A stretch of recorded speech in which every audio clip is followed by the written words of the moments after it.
नमस्कार, इस बुलेटिन में आप सभी का स्वागत है। मैं हूं आपके साथ नलिनी सिंह पालीवाल। खबरों का शुरुआत करते हुए रुख करेंगे बिहार की खबरों का। मुख्यमंत्री नीतीश कुमार ने एक अर्ण मार्ग से खरीफ महाअभियान 2024 का शुभारंभ किया। इस अवसर पर मुख्यमंत्री ने खरीफ महाअभियान 2024 के तहत सभी जिलों के लिए किसान जागरूकता वाहनों को हरी झंडी दिखाकर रवाना किया। इस कार्यक्रम का उद्देश्य है कि किसानों को कृषि विभाग ने संचालित विभिन्न योजनाओं की जानकारी देकर उन्हें जागरूक किया।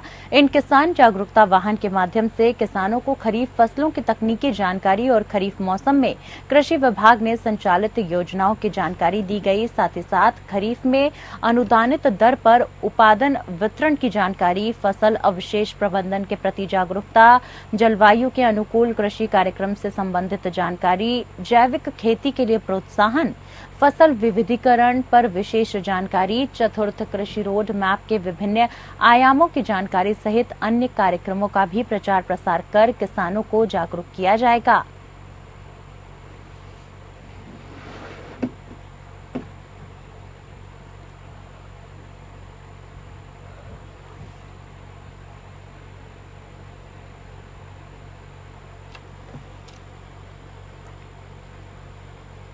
और खबर झारखंड से है। देश में शिक्षा का अधिकार कानून लागू है, इसके बावजूद भी अगर छात्रों को हाई स्कूल के लिए डीसी ऑफिस के समक्ष धरना देना पड़े तो इससे बड़ा दुर्भाग्य देश और राज्य के लिए नहीं हो सकता।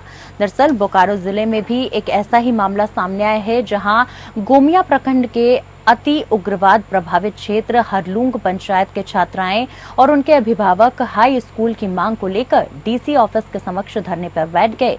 धरना दे रहे छात्रों और उनके अभिभावकों का कहना है कि 1952 से हाई स्कूल की मांग की जा रही है, जो अभी तक नहीं बन पाया है। साथ ही साथ विधायक सांसद सिर्फ आश्वासन ही देते हैं।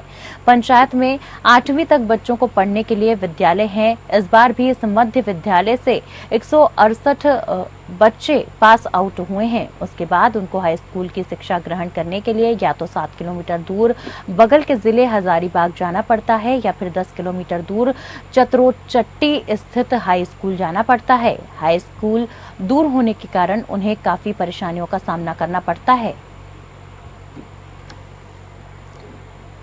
उपायुक्त सह जिला दंडाधिकारी सुश्री माधवी मिश्रा के निर्देशानुसार 26 जून 2024 तक मादक पदार्थों के विरुद्ध जिले में जागरूकता कार्यक्रम चलाया जा रहा है।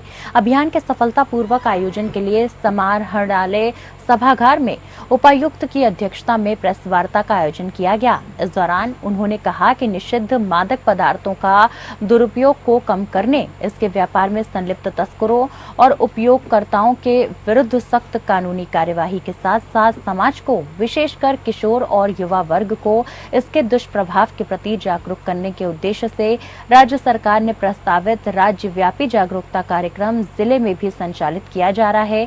इस अभियान में पत्रकार बंधुओं की भूमिका भी अहम है।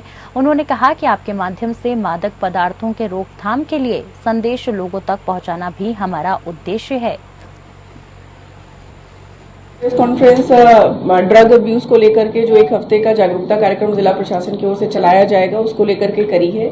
आज हम लोग इसमें जागरूकता रथ रवाना करने से कार्यक्रम अपना शुरुआत कर रहे हैं। कल हम लोग जिला स्तर पर इसमें वर्कशॉप करेंगे, उसके बाद प्रखंड और फिर पंचायत स्तर पर इसी प्रकार के जागरूकता कार्यक्रम चलाए जाएंगे। आप सभी जानते हैं कि 26 तारीख को international day for drug abuse है, उसको रोकने के लिए। तो तब फिर फाइनल कार्यक्रम राज्य स्तर पर मोराबादी में होगा और तब तक हम लोग विभिन्न विद्यालयों और आंगनवाड़ी सेंटरों पर पोस्टर कंपटीशन, एसे कंपटीशन, स्लोगन राइटिंग, इस तमाम एक्टिविटीज के माध्यम से जागरूकता इस चीज की फैलाना चाहते हैं कि कोई भी व्यक्ति, खासतौर से युवा वर्ग जो ड्रग के अब्यूज के चक्कर में पड़ते हैं, उनको हम लोग कैसे इससे बचा सकते हैं और अगर कोई ऑलरेडी ड्रग्स की चपेट में है तो उनको हम लोग कैसे उससे बाहर रख सकते हैं।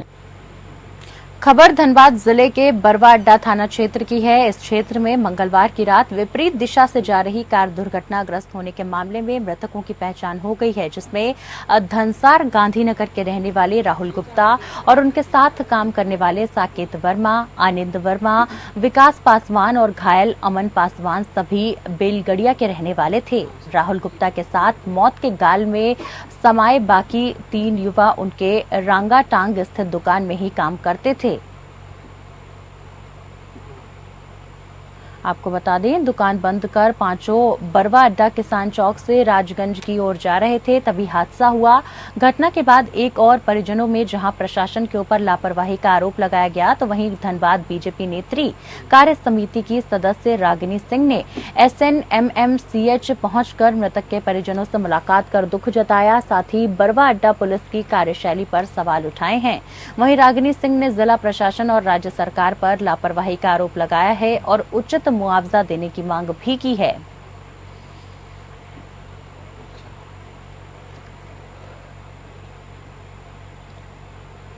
खबर रांची से है। रांची में राष्ट्रीय जनता दल ने नीट के एग्जाम में पेपर लीक मामले को देश के भविष्य के साथ खिलवाड़ करार देते हुए कहा कि इस तरह के करप्शन की जिम्मेदारी आखिर किसकी है, ये तय होना जरूरी है।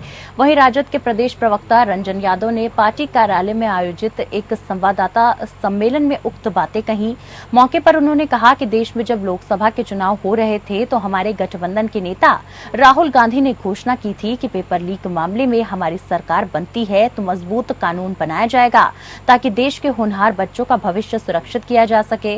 उन्होंने ये भी कहा कि उन्होंने मांग की थी कि केंद्र की बीजेपी सरकार नीट घोटाला मामले की सीबीआई जांच करवाए और अगर केंद्र सरकार पेपर लीक मामले की सीबीआई जांच नहीं करती है तो आरजेडी सड़क पर उतरने, उग्र आंदोलन करने को मजबूर होगी। साथ ही साथ उन्होंने कहा कि बच्चों के भविष्य के साथ खिलवाड़ किसी भी कीमत पर बर्दाश्त नहीं किया जाएगा।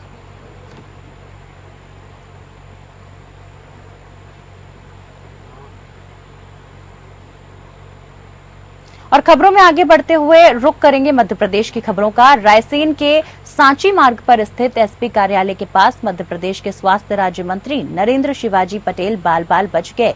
दरअसल पायलट वाहन के चालक के अचानक ब्रेक लगा दिए जाने के चलते स्वास्थ्य राज्य मंत्री का वाहन पायलट वाहन में जा घुसा और देखते ही देखते काफिले में शामिल अन्य वाहन भी आपस में टकरा गए, जिससे अफरा तफरी की स्थिति निर्मित हो गई। वहीं बता दूं कि जानकारी के अनुसार सांची मार्ग पर स्थित विश्राम भवन जाते समय मंत्री के काफिले में शामिल पुलिस पायलट वाहन के चालक ने अचानक ब्रेक लगा दिया, जिससे पीछे चल रहे स्वास्थ्य राज्य मंत्री नरेंद्र शिवाजी पटेल, पूर्व मंत्री रामपाल सिंह राजपूत, पूर्व मंत्री और विधायक डॉक्टर प्रभुराम चौधरी के वाहन आपस में टकरा गए और क्षतिग्रस्त हो गए। हालांकि इस हादसे के दौरान किसी को चोट नहीं आई, लेकिन अफरा तफरी की स्थिति निर्मित हो गई है।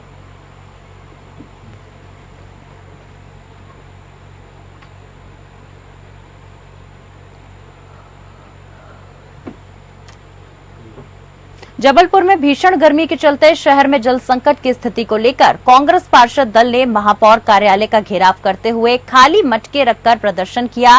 इस दौरान नगर सत्ता के खिलाफ नारेबाजी की गई, तो वहीं जहां कांग्रेस पार्षद दल का कहना है कि पूरे शहर में जल संकट की स्थिति बनी हुई है तो लोग पानी के लिए परेशान हो रहे हैं, वहीं पानी की टंकियां भी नहीं भरी जा रही हैं। वहीं महापौर अधिकारियों की पीठ थपथपा रहे हैं कि पानी की किल्लत कहीं नहीं है, जबकि पूरे शहर में पानी की किल्लत बनी हुई है। अधिकारियों से संबंध में बोलो या टकी भरवाने के लिए बोला जाए, कहो तो बहाने बनाते हैं। साथ ही अधिकारी कुर्सी में बैठे कमीशन खा रहे हैं। वहीं नगर सत्ता को भी कमीशन मिल रहा है, इसलिए उन्हें जनता की परवाह नहीं, करोड़ों जलकर वसूला जा रहा है। और आपको साथ ही साथ बता दूं कि पानी के नाम पर जनता को ठगा जा रहा है। वहीं कांग्रेस पार्षद दल कहना है कि अगर जल्द ही इस समस्या का हल नहीं किया जाता है तो कांग्रेस पार्षद दल नगर निगम में तालाबंदी करेगी।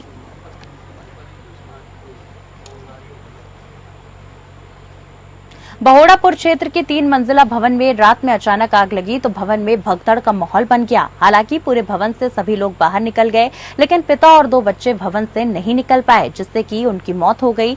बता दूं कि लोगों ने तुरंत पुलिस और फायर ब्रिगेड को सूचना दी। इसके बाद फायर ब्रिगेड ने मौके पर पहुंचकर आग पर काबू पाया। मकान से बाहर आने का एक रास्ता बंद था और दूसरे रास्ते में आग की लपटें उठ रही थी, इसीलिए पिता और बेटियां इस रास्ते से बाहर नहीं आई। इसी दौरान वे आग की चपेट में आ गए और उनकी जिंदा जलने से मौत हो गई। दरअसल मकान में आग लगने की वजह शॉर्ट सर्किट होना माना जा रहा है। साथ ही आशंका जताई जा रही है कि दुकान और गोदाम में शॉर्ट सर्किट हुआ और उसमें रखे सामान जलने लगे। आपको बता दें, धीरे धीरे आग पूरे मकान में फैल गई। फिलहाल आग पर पूरी तरह से काबू पा लिया गया।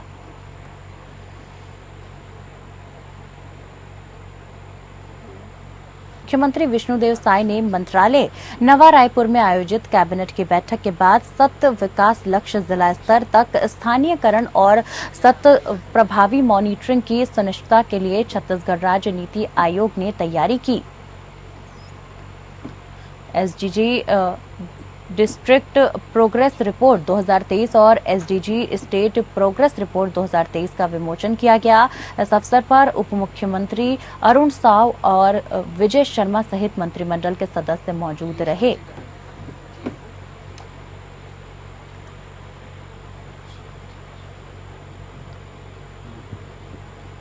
रायपुर में मुख्यमंत्री विष्णुदेव साय ने राजधानी स्थित मुख्यमंत्री निवास परिसर से पंडरिया विधानसभा क्षेत्र वासियों के लिए 5 निःशुल्क एम्बुलेंस को हरी झंडी दिखाकर रवाना किया।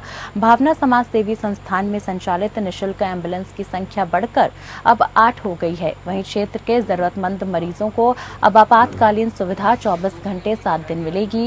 इस अवसर पर कैबिनेट मंत्री बृजमोहन अग्रवाल, रामविचार नेताम, केदार कश्यप और विधायक पुरंदर मिश्रा मौजूद रहे। वहीं मुख्यमंत्री साय ने कहा कि आज मुझे बहुत ही हर्ष का अनुभव हो रहा है। विधायक भावना बोहरा की पहल से अपने एक और वादे को पूरा करने का हमें अवसर मिला है। निःशुल्क एम्बुलेंस सेवा से पंडरिया विधानसभा क्षेत्र के अंतर्गत इंदौरी, पंडरिया, पांडतराई, दुल्लापुर और कुंडा क्षेत्र में बेहतर स्वास्थ्य सुविधा और आपातकालीन सेवा मिलेगी। साथ ही साथ आपको बता दूं, भावना समाज सेवी संस्थान का निःशुल्क एम्बुलेंस सेवा का संचालन किया जाएगा।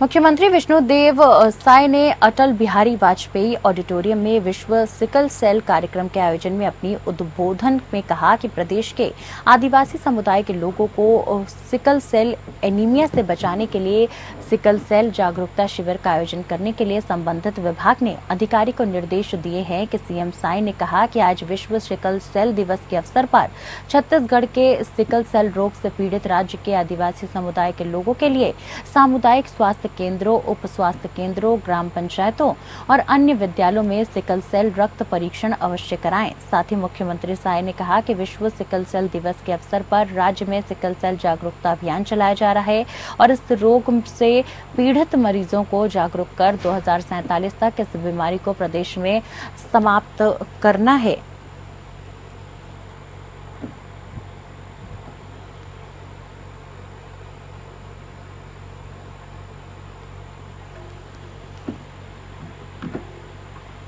बता दें कि मुख्यमंत्री विष्णुदेव साय ने अटल बिहारी वाजपेयी ऑडिटोरियम में विश्व सिकल सेल कार्यक्रम के आयोजन में अपनी उद्बोधन में कहा।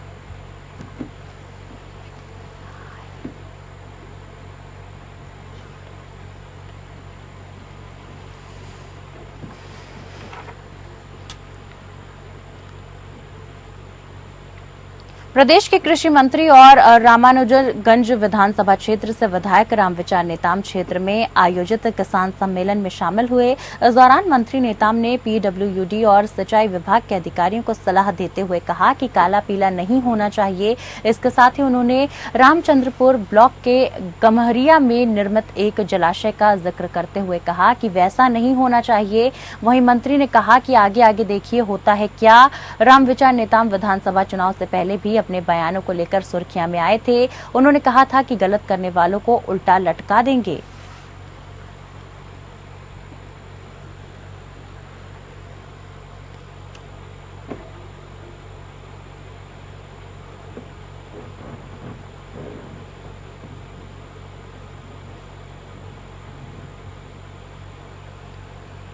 राज्य नीति आयोग ने अमृतकाल विजन डॉक्यूमेंट तैयार करने के लिए गुणवत्ता युक्त शिक्षा विषय पर गठित वर्किंग ग्रुप की द्विदिवसीय बैठक राज्य नीति आयोग के उपाध्यक्ष अजय सिंह की अध्यक्षता में यहां नीति भवन नवा रायपुर में आयोजित की गई। बैठक में वर्किंग ग्रुप के सदस्यों ने महत्वपूर्ण सुझाव दिए। साथ ही साथ नीति आयोग के सदस्य सचिव अनूप श्रीवास्तव और सदस्य डॉक्टर के सुब्रमण्यम ने राज्य नीति आयोग की तरफ से अमृतकाल छत्तीसगढ़ विजन @ 2047 विजन डॉक्यूमेंट तैयार करने के लिए गठित कार्य समूह का छत्तीसगढ़ सभी के लिए विश्व स्तरीय समुदाय आधारित शिक्षा और उच्च मांग कौशल प्रदान करेगा थीम के संबंध में विस्तार से जानकारी दी। बैठक में गुणवत्ता युक्त शिक्षा के लिए निर्धारित प्रमुख लक्ष्यों, प्रमुख चुनौतियों और विभागीय विजन संबंधी प्रस्तुतिकरण दिया गया। बैठक में मुख्यमंत्री के सलाहकार डॉक्टर धीरेन्द्र तिवारी भी मौजूद रहे।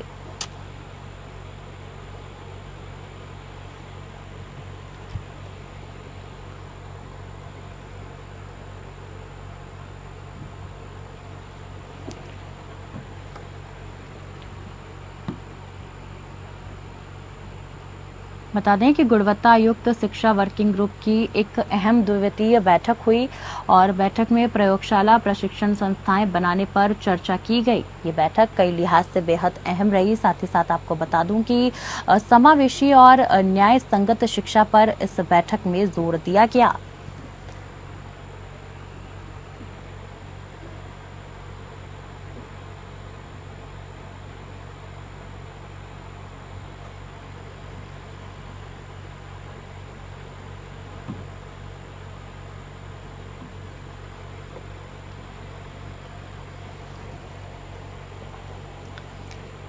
आपको बता दें कि शिक्षा वर्किंग ग्रुप की बैठक हुई। बैठक में वर्किंग ग्रुप के सदस्यों ने महत्वपूर्ण सुझाव दिए। नीति आयोग के सदस्य सचिव अनूप श्रीवास्तव और सदस्य डॉक्टर के सुब्रमण्यम ने राज्य नीति आयोग की तरफ से अमृतकाल छत्तीसगढ़ विजन @2047 विजन डॉक्यूमेंट तैयार करने के लिए गठित कार्य समूह को छत्तीसगढ़ सभी के लिए विश्व स्तरीय समुदाय आधारित शिक्षा और उच्च मांग कौशल प्रदान करेगा थीम के संबंध में विस्तार से जानकारी दी। आपको बता दूं कि बैठक में गुणवत्ता युक्त शिक्षा के लिए निर्धारित प्रमुख लक्ष्यों, प्रमुख चुनौतियों और विभागीय विजन संबंधी प्रस्तुतिकरण दिया गया। साथ ही साथ बैठक में मुख्यमंत्री के सलाहकार डॉक्टर धीरेन्द्र तिवारी भी मौजूद रहे।